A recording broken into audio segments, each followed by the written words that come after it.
A partir de hoje que eu sou Alf, neste 17 de março de 2023, sexta-feira, vamos gravar a terceira parte da aula do curso de Teologia Básico, Dr. Charles Heuer. A estrutura do curso segue a do livro Teologia Básica do Dr. Charles Heuer. Nós tínhamos falado sobre os tipos de governo da igreja, o ponto 72. O tipo governo mínimo, governo nacional, governo federativo, governo hierárquico. E agora vamos falar sobre o tipo de governo ou modo de organização congregacional. Vamos analisar dentro das dimensões do governo congregacional a autoridade, a autonomia, a responsabilidade e a comunhão. A autoridade, ela é a forma de governo congregacional e entende que a autoridade maior do governo da igreja está sobre os próprios membros, é a assembleia, né? Seria uma assembleia sindical, uma assembleia condominial, uma assembleia congressual. A autonomia, além disso, a percepção de que cada igreja local possui uma unidade autônoma, então são independentes e autônomos. E isso é no Apocalipse, né? Jesus, ele está falando a uma estrutura dessa, congregacional, local. A igreja de Éfeso, as 7 igrejas do Apocalipse, Esmirna, Tiatira, etc. Autonomia, essa é a autonomia. Responsabilidade. A congregação não implica que a congregação inteira precise votar cada decisão a ser tomada. Ela é delegada também a líderes, né, e oficiais. E eles não têm voto especial. E eles também não fazem votação especial. A votação é unicamente feita por todos os membros, com um voto igual. Então, pouca autonomia chega ao extremo de as igrejas não terem comunhão umas com as outras. É um sistema de independência que nega a unidade do corpo, mas isso não é verdade. Isso é uma crítica a Berkhof, dizendo que esse sistema nega a existência do corpo de Cristo, não, a unidade do corpo de Cristo. E o Dr. Dewey discorda de Dr. Berkhof, que é um famoso sistemático também da dogmática. Autonomia local, o apoio para essa visão na Bíblia, autonomia local.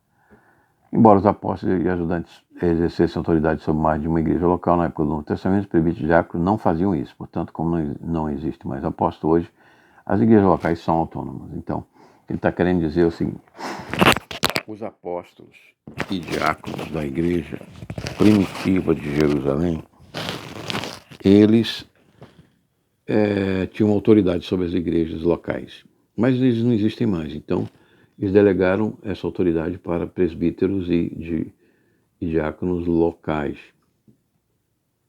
A disciplina, apoio para essa visão na Bíblia, né? Referências bíblicas, Mateus 18:17.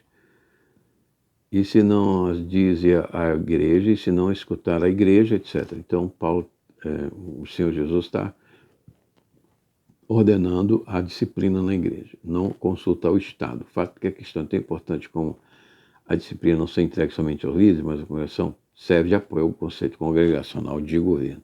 Então, o governo é congregacional, apesar de eles também elegerem lideranças, delegarem autoridade. A liderança, a igreja inteira estava envolvida na escolha dos líderes. Certas passagens claras põem essa ideia, Atos 1:23, 2 Coríntios 8:19. Há outras, como Atos 14:23, parecem argumentar contra o envolvimento congregacional na escolha. Atos 14:23. Comum consentimento o eleito presbíteros. Então, o verbo é keiroteneo. Eleito significa nomear ou designar.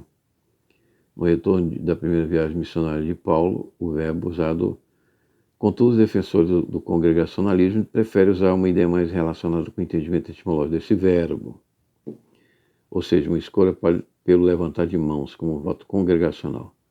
No entanto, até mesmo Strong não defende essa tese. E título 5, pusesses em ordem de cidade em cidade. Então, Paulo indica para Tito colocar em ordem a igreja. seria, então, um modelo hierárquico congregacional, essa referência. Ordenanças. Várias passagens comissionam as ordenanças a toda a igreja, não apenas aos líderes ou a uma hierarquia. Mateus 28:19, 1 Coríntios 11:2-20. As ordenanças, a ceia do Senhor, né? Paulo fala, aprendei como eu faço, né? E diz que o Senhor, na 1 Coríntios 11, ele diz que o Senhor pronunciou aquelas palavras do pão e do vinho, etc. Então fazei todos, né?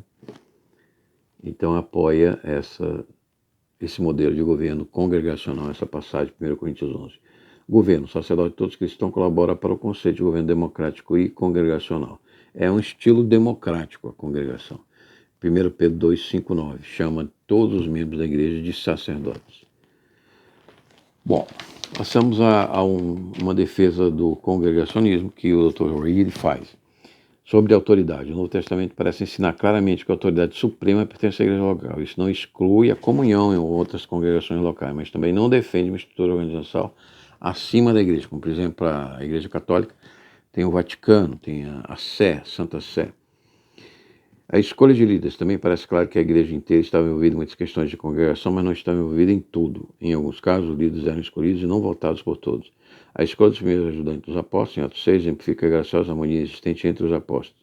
Eles pediram que a congregação escolhesse e ela apresentava suas decisões diante dos apóstolos para que fossem confirmadas. Então existe uma escolha da congregação e uma confirmação da liderança. Presume-se que essa pessoa não receberia permissão para servir, significa que a congregação não seria a autoridade final se os apóstolos não aprovassem. É comum também o modelo da competência, análise da competência para ser confirmada a indicação da Assembleia. Restrições. Às vezes parece haver uma distorção sutil, mas importante nas distinções entre todos os cristãos, possivelmente como membro do corpo de Cristo, os ministérios que podem desempenhar. É o que nós estamos acabando de falar. Pluralidade de liderança. Na prática, o congregacionalismo não é totalmente congregacional. A congregação não toma todas as decisões. O pastor toma, os líderes, os diáconos tomam, os líderes assumem uma autoridade que nem sempre é atribuída especificamente a eles. Então há substituições de autoridade. Os diáconos muitas vezes funcionam como presbítero para que realmente exista uma pluralidade de liderança. Na verdade, algumas igrejas de regime congregacional e federativo funcionam de maneira similar. Isso é especialmente verdade quando a igreja é governada por um concílio, presbitério, é autônoma. Se ela pertence a uma denominação, então claramente difere da igreja congregacional autônoma. Então não existe igreja autônoma se ela tem presbitério ou concílio. Então a igreja, por exemplo, luterana, brasileira ou de confissão não é congregacional, ela é federativa. Porque ela tem um concílio, ela tem... a igreja presbiteriana tem um presbitério. Amém? Então essa foi a última parte que nós encerramos. Invertemos um pouco a ordem, eu creio que nós gravamos o governo federativo e a conclusão nas partes iniciais. Então, se você também não aceitou Jesus, não reconheceu Jesus como homem perfeito, Filho de Deus, Salvador nosso, faça sua oração. Eu aceito Jesus como homem perfeito, Salvador, meu intercessor, diante do Pai. E procure uma igreja, uma comunidade cristã, um batismo, para a salvação, conservação da sua alma. Esse é o seu oferecimento do ministério Nosso Senhor Jesus Cristo, Deus de Deus, Old Ministry for Jesus Anointed Church, desde 1998. E você que nos assiste também nesse curso, nos segue nesse curso de Teologia, Paz, Graça, Salvação. Esteja contigo, com seus familiares, agora e sempre. Amém.